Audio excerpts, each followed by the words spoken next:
एक 16 साल की लड़की जिसे अपने खुद के इमोशन समझने का हक भी नहीं दिया गया, जिसे सिखाया गया अपने आप को छूना भी पाप है और अपने मन की बात कहना गुनाह। तब उसने सिर्फ एक सवाल उठाया तो उसे शेम, गिल्ट और साइलेंस में डाल दिया गया। यस गॉड यस, ये कहानियां उन लोगों की जिनके इमोशन को रिलीजन के नाम पे दबा दिया जाता है।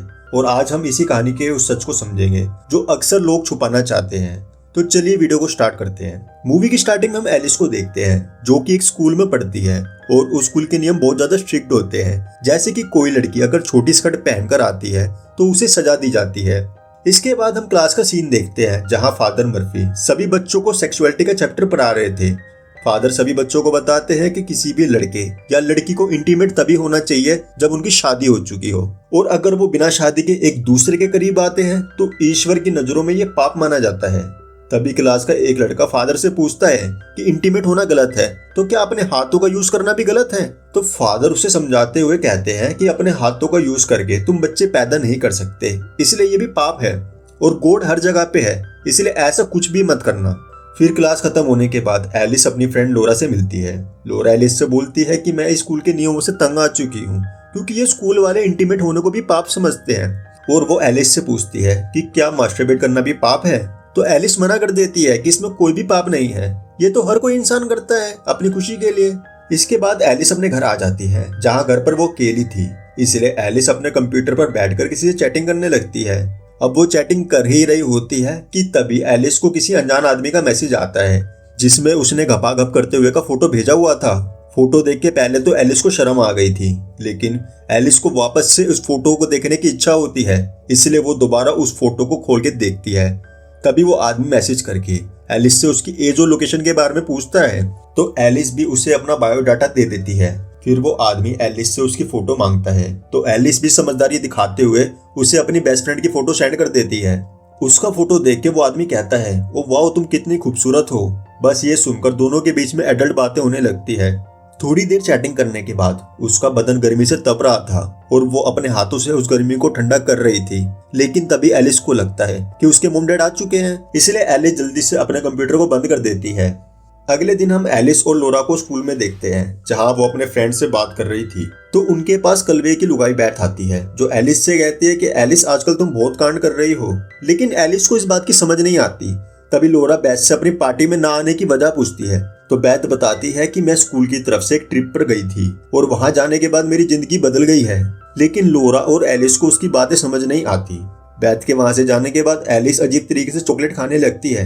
एलिस को ऐसे चॉकलेट खाता देख उसके साथ के लड़के हंसने लगते हैं। ये सब देख के एलिस को बहुत अजीब लगता है, तो वो वहां से चली जाती है। सीन शिफ्ट होता है और हम देखते हैं स्कूल की एक टीचर एलिस के पास आकर उससे बोलती है कि तुम अपनी बॉडी के साथ ऐसी गंदी हरकतें नहीं कर सकती क्योंकि ये गॉड की देन है। ये सुनकर एलिस समझ जाती है कि पूरे स्कूल में ये बात फैल गई है कि एलिस डर्टी चैट करती है और अपने जज्बात पर कंट्रोल नहीं रखती। इसलिए एलिस अपने गुनाहों की माफी मांगने के लिए फादर मर्फी के पास जाती है और उन्हें अपने आग बुझाने वाली बात बताती है। तो फादर एलिस को समझाते हैं कि शादी से पहले ये सब करना गलत है और तुमने गलती की है तो तुम्हें चर्च जाकर प्रे करनी होगी।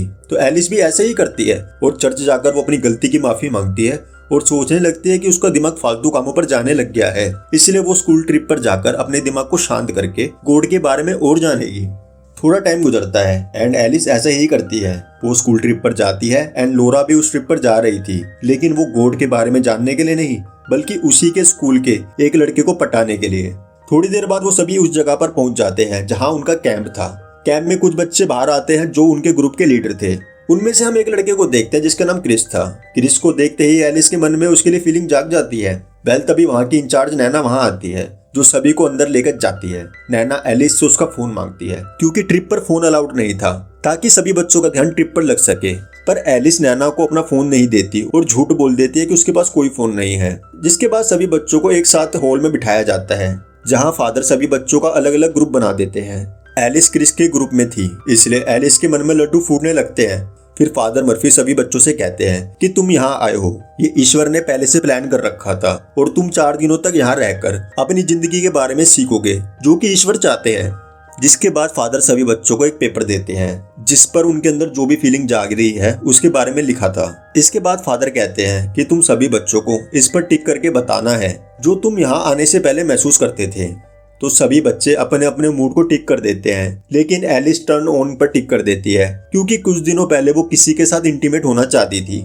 लेकिन एलिस इस बात से घबरा जाती है कि इस बात का सबको पता चल जाएगा तो उसका मजाक बनाया जाएगा, इसलिए वो उस टिक को हटाने की कोशिश करती है, पर इससे पहले ही उसका पेपर सबमिट करवा लिए जाते हैं। अगले सीन में हम रात को एलिस को देखते हैं जो अपने नोकिया के फोन में सांप वाला गेम खेल रही थी। आउट होने पर जब फोन वाइब्रेट करता है तो एलिस को एक आइडिया आता है और वो अपने फोन को टांगों के बीच में रख लेती है, जिससे उसको अच्छा फील हो रहा था। अगले दिन सभी बच्चे जंगल में घूमने के लिए जाते हैं, जहां एलिस जानबूझकर खुद को चोट पहुंचा लेती है ताकि उनके ग्रुप का लीडर जो कि क्रिस था वो उसके पास आ जाए, और होता भी ऐसे ही है। चोट लगने की वजह से एलिस चल नहीं पा रही थी, तो क्रिस एलिस को अपनी गोद में उठाकर उसे कैबिन में छोड़ देता है। तभी एलिस के पास नैना आकर उससे उसकी चोट के बारे में पूछती है और कहती है कि जल्दी से बाहर चलो ताकि हम ग्रुप फोटो ले सके। लेकिन तभी एलिस का फोन वाइब्रेट होता है, जिससे नैना को उसके फोन के बारे में पता चल गया था। तो नैना एलिस से कहती है कि मैंने तुमसे पहले ही दिन फोन मांगा था, लेकिन तुमने मुझसे झूठ बोला, तो इसके बारे में मुझे फादर से बात करनी पड़ेगी। इसके बाद सभी ग्रुप फोटो लेते हैं। फोटो लेने के बाद फादर मर्फी एलिस को डांटने लगते हैं कि तुमने एक बार फिर से हमारे यहाँ के नियम को तोड़ा है, इसलिए तुम्हें सजा के तौर पर पूरे कैबिन की सफाई करनी पड़ेगी। जिसके बाद एलिस भी सफाई करने के काम में लग जाती है। सफाई करते हुए एलिस की नजर फादर मर्फी के रूम के अंदर रखे हुए कंप्यूटर पर जाती है और वो खुद पर कंट्रोल नहीं रख पाती, इसलिए एलिस जल्दी से फादर के कंप्यूटर पर जाकर वापस से एक लड़के से चैटिंग स्टार्ट कर देती है। एलिस उस लड़के से इंटीमेट होने के बारे में पूछती है, लेकिन एलिस को ऐसा लगता है जैसे कि कोई आ रहा है, इसलिए वो जल्दी से कंप्यूटर को बंद करके वहां से निकल जाती है। लेकिन वो कंप्यूटर को शट डाउन करना भूल गई थी। अगले दिन सभी बच्चे बैठे होते हैं क्योंकि इन्हें यहाँ पर 3 दिन हो चुके थे। तभी फादर मर्फी वहाँ आकर सभी बच्चों से पूछते हैं कि जिस किसी ने भी मेरे कंप्यूटर से चैट की है वो खुद आकर मुझे बता देगा तो अच्छा रहेगा। लेकिन कोई भी बच्चा इस बात को एक्सेप्ट नहीं करता, तो फादर मर्फी एक एक करके सभी का इंटरव्यू लेना स्टार्ट कर देते हैं ताकि उन्हें पता चल सके कि उनके कंप्यूटर का इस्तेमाल किसने किया है। एलिस जब इंटरव्यू देने आती है तो फादर मर्फी उससे बोलते हैं कि पूरे स्कूल में तुम फेमस हो चुकी हो क्योंकि स्कूल में चारों तरफ तुम्हारे ही चर्चाएं हैं। तो एलिस बोलती है कि मैं एक सीधी लड़की हूँ और जो भी बातें आपने मेरे बारे में सुनी है वो सब अफवाह है। इसके बाद एलिस किचन में सफाई का काम कर रही होती है। तभी वहाँ उसी की क्लास का लड़का आकर कचरा नीचे गिरा देता है, जिससे एलिस उस पर गुस्सा होकर बोलती है कि तुम्हारी वजह से मैं पूरे स्कूल में फेमस हो रखी हूँ। तो वो लड़का भी बोल देता है कि तुम भी कुछ कम नहीं हो, तुम्हारी वजह से ही मेरा ब्रेकअप हुआ है। ये सारी बातें फादर सुन लेते हैं और वो उस लड़के को वहां से लेकर चले जाते हैं। इसके बाद एलिस अपनी सफाई कर ही रही होती है, तभी एलिस की नजर खिड़की से बाहर जाती है जहां नैना और स्कूल का एक लड़का रोमांस कर रहे होते हैं। ये देखकर एलिस भी एक्टिव हो जाती है और झाड़ू की हेल्प से खुद को खुश करने लगती है। ये सब हो जाने के बाद एलिस लोरा के पास जाकर नैना के कांड के बारे में बताती है, लेकिन नैना को एलिस की बातों पर यकीन नहीं होता और वो एलिस से बोलती है कि तुम्हारे दिमाग में हर टाइम रोमांस ही चलता रहता है क्या? इसी वजह से तुम्हें हर कोई तुम्हारे जैसा ही लगता है और तुम बहुत गंदी लड़की हो, इसलिए आज के बाद तुम मुझसे कभी भी बात मत करना। ये सुन के एलिस को बहुत बुरा लगता है। अगले दिन जब एलिस सफाई कर रही होती है तो उसे उसी लड़के का ब्रेसलेट मिलता है जिसने उसकी अफवाह पूरे स्कूल में उड़ाई थी। तो एलिस उस ब्रेसलेट को लेकर फादर के कंप्यूटर के पास रख देती है। तभी उसे किसी के आने की आहट सुनाई देती है, जिसे सुनकर एलिस छुप गई थी। तो फादर मर्फी वहां आकर अपने कंप्यूटर में कुछ वीडियोस चलाकर मैस्टरबेट करने लगते हैं, जिसे देखकर एलिस चौंक जाती है और बाहर आकर सोचने लगती है कि ये खुद तो मजे कर रहा है और दूसरों को ज्ञान बांट रहा है। बाहर एलिस को क्रिस मिलता है, जिसे देखकर एलिस की आंख बढ़ चुकी थी। वो क्रिस को किस कर लेती है। वो क्रिस भी आराम से किस करता है, लेकिन क्रिस को एहसास होता है कि वो गलत कर रहे हैं, इसलिए क्रिस वहां से भाग जाता है। रात को सभी ग्रुप बनाकर एंजॉय कर रहे होते हैं, लेकिन एलिस को तो सुबह की घटना का सोच सोच कर ही दिमाग खराब हो रहा था, इसलिए वो सभी को छोड़कर वहां से भागकर सीधे एक बार में आ जाती है, जहां एलिस को जीना नाम की एक लेडी मिलती है जो एलिस को परेशान देखकर उससे बात करने लगती है। तो एलिस अपनी परेशानी उसे बताती है कि लोग जैसे अंदर से होते हैं वो बाहर से वैसे नहीं दिखते। साथ ही साथ वो ये भी बोलती है कि मैं जिस स्कूल में पढ़ती हूँ वहाँ छोटी छोटी गलती की भी सजा दी जाती है। तो जीना उसे बताती है कि मैं भी जब छोटी हुआ करती थी तब मैं भी कैथलिक स्कूल में पढ़ा करती थी, इसलिए मुझे पता है कि तुम्हें कैसा फील हो रहा होगा।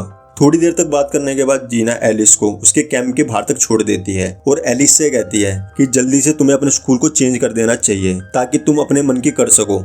अगली सुबह जब सभी बैठे होते हैं तो फादर मर्फी आकर उस लड़के को अपने साथ लेके जाते हैं जिसने एलिस की अफवाह फैला रखी थी। उधर लोरा भी एलिस के पास आकर उससे सभी बातों की माफी मांगने लगती है और कहती है कि मैं शर्मिंदा हूँ क्योंकि मैंने तुम्हें इतनी गंदी लड़की समझा, सारे कांड तो उस लड़के ने किए थे। एंड आज सभी का लास्ट दिन था, इसलिए सभी अपनी अपनी बातें कहते हैं। वो लड़का आकर अपने किए हुए कांड के बारे में सभी लोगों के सामने माफी मांगता है। जब एलिस की बारी आती है तो वो भी हिम्मत करके सभी के सामने बोलती है कि यहाँ पर हर कोई अपनी सच्चाई छुपाकर बैठा हुआ है, क्योंकि सबके चेहरों पर एक नकली फेस है जो वो दिखाना नहीं चाहता।